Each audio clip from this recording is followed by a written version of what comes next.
you create a kind of wooden box, you put the branches in at the bottom, and when you put the fleece in and pin it down, you put the whole thing into the water, so the water rushes through it like a little sluice.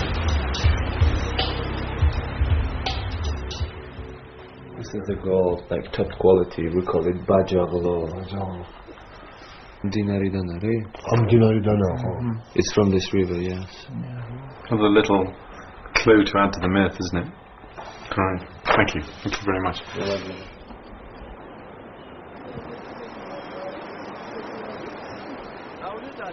Hello. Nice to meet you. Hello. Hello. Hi. Hello. Hi.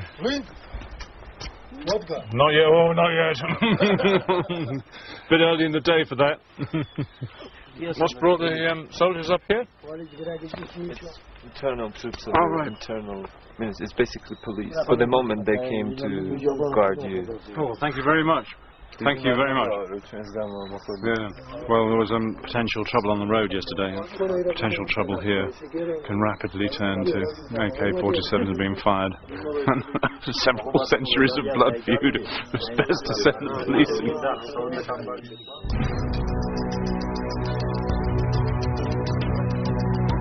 Hello. Hi, guys. Hello. Here in Svaneti, you can still get a sense of the Colchis portrayed by the Greek and Roman writers.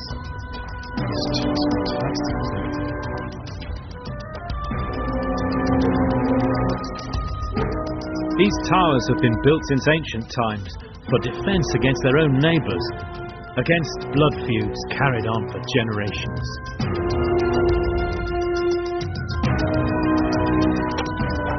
To the ancient Greeks, this was the very image of the barbarian. In a society like that, loyalty to the clan is paramount. Hospitality is a sacred duty, but also a way of showing your power and your influence. Women are zealously guarded. The men rule. And daughters must obey their fathers absolutely, especially in matters of marriage.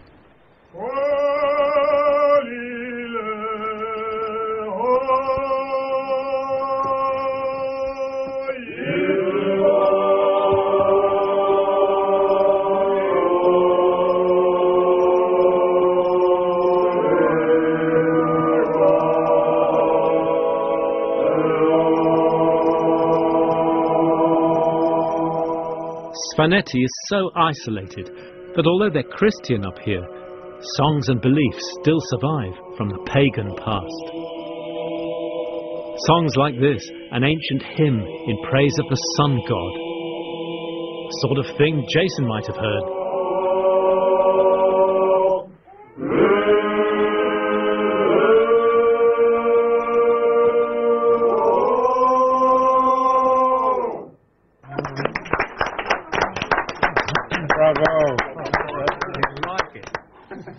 That night, the Argonauts were invited by King Aeetes to a banquet.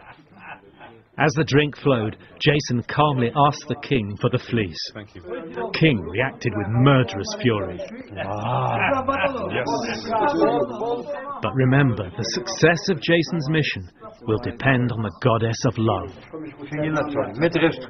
Now the whole story changes in tone. In fact, it becomes a different story. It becomes almost a Greek clash with the other, a clash of cultures. And a new character appears in the story who will take the story over. A character who will turn out to be one of the greatest characters in all of myth and literature. The daughter of the king of Colchis, Medea.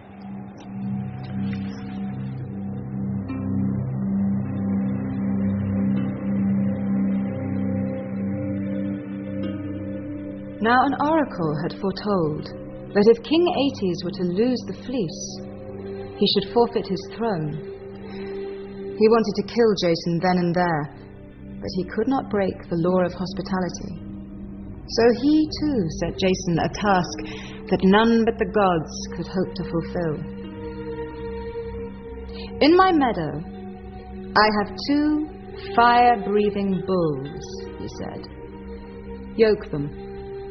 plough the field, sow it with dragon's teeth, and then defeat the army that will spring from the ground. Do this, and I'll give you the fleece."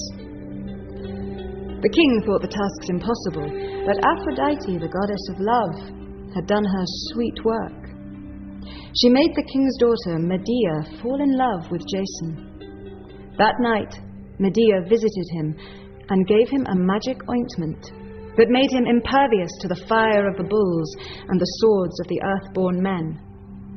In return, Jason promised to be her husband and to take her back to Greece.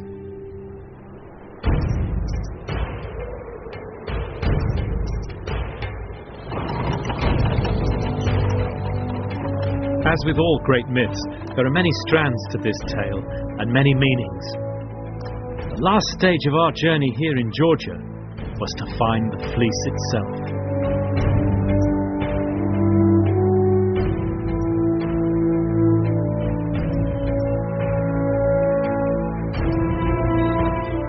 Up in the remote region of Peshavi, you can still visit the sacred grove.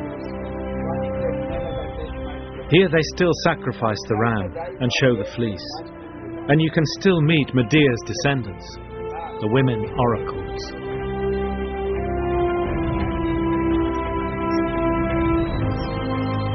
They're Christians today, but they did these things in the age of heroes.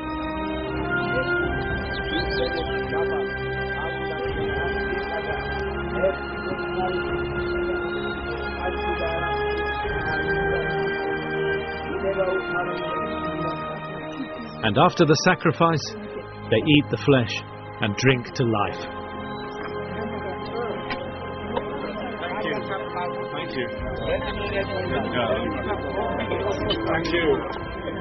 Before the communists stepped in on this land, people would walk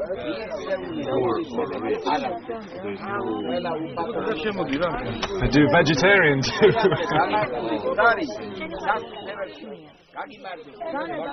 Thank you, thank you. Jason and Medea enter the sacred grove. Medea has prepared a magic potion from her herbs, which she anoints on the eyes of the serpent to make it go to sleep. And then Jason takes the fleece down from the tree. In some versions, he actually kills the serpent. But in one ancient version, he seems to have been swallowed by it, and is only regurgitated and brought back to life by the intervention of the goddess herself. And maybe that gives us a clue to the original form of the story. Perhaps, in origin, it's a kind of initiation story in which the young hero undertakes an impossible quest, enters the realm of death, and is redeemed only by the divine woman herself, whose lover he must become.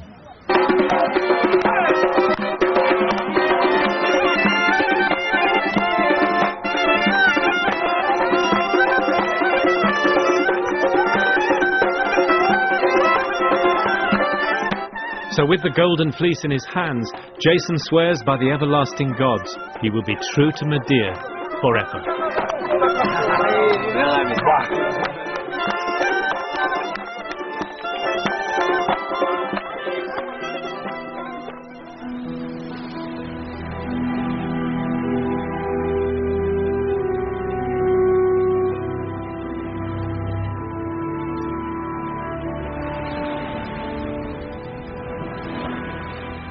The ancient storytellers told many versions of Jason's return to Greece.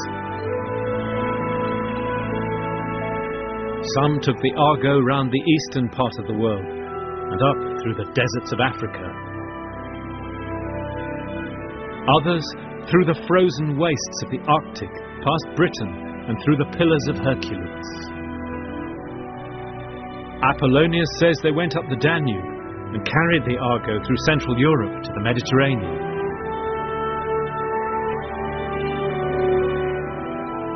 But all agree that they arrived here at the little island of Anafi, which the god Apollo made rise up to save them from a last storm.